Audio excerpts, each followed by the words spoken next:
नमस्कार।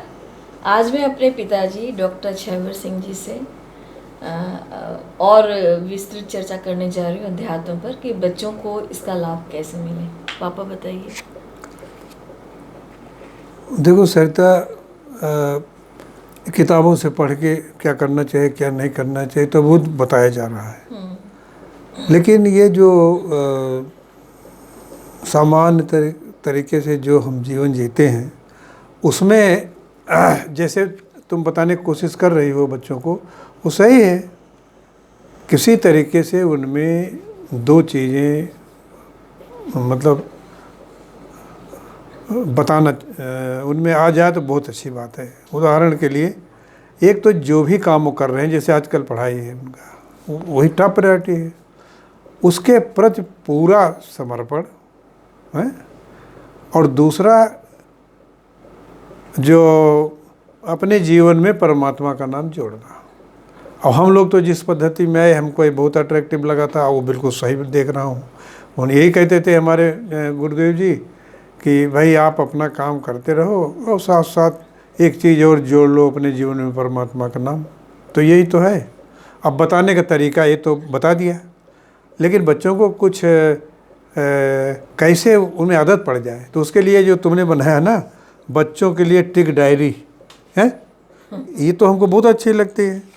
और इससे क्या कहते हैं कि जैसे इसमें लिखा कि a good education begins at home, you can not blame A school for not nurturing values in your child that you have not instilled.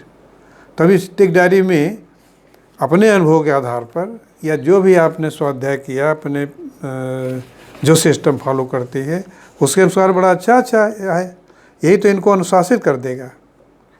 मतलब ये जो इसमें 20 पॉइंट हैं कि मतलब सुबह 5 मिनट प्रार्थना करना है, या जल्दी सोना, जल्दी उठना, माँ बाप की अदब करना, झूठ न बोलना, ये से 20 पॉइंट जो हैं, ये अगर बच्चे रोज़ सुबह कल की बातों का टिक या क्रॉस करते चले जाएं और इसकी आदत पड़ जाए, तो ये तो इनको स्वतः मतलब सकारात्मक विचार इनके बन जाएंगे।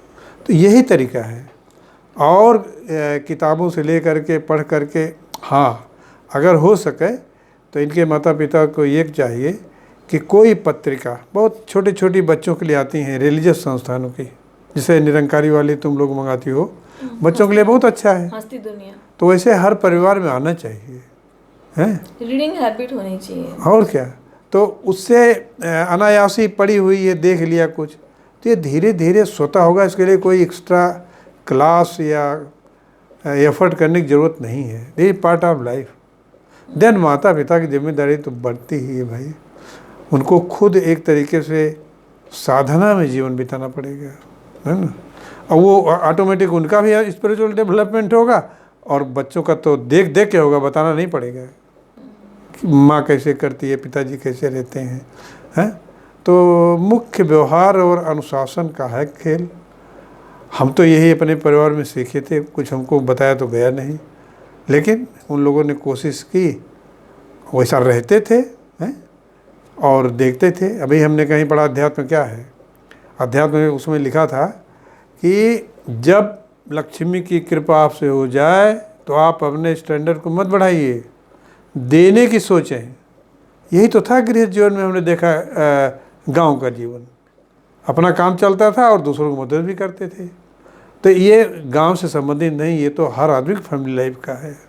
और अगर ये चीज़ें डेवलप होती चली जाएं तो वही तो है अध्यात्म। अध्यात्म मतलब आप एक अच्छे इंसान बने, ये है।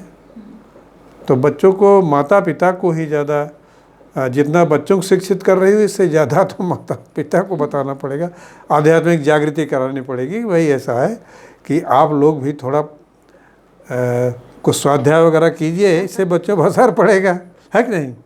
हमारे यहाँ तो होता था, वो लोग पढ़ते थे तभी तो आदत पड़ गई देख देख करके। तो जो हम लोगों ने सीखा है, शास्त्रों की बातें तो हम सुनते हैं, देखते हैं, पढ़ते भी हैं, लेकिन ज़्यादा जो व्यवहार में हमने अपने परिवार में सीखा या तुम लोगों ने हम लोगों से सीखा, वही पद्धति बच्चों को बताओ, सिखाओ जितना हो जाए, है।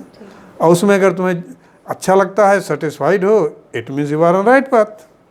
और जो यही होगा लिख दो तो वही मतलब मेथड हो जाएगा, टेक्निक हो जाएगी। ठीक है, तो मिलते हैं अगले वीडियो में। नमस्कार। परमात्मा तू ही है, तेरी इच्छा पूरी हो।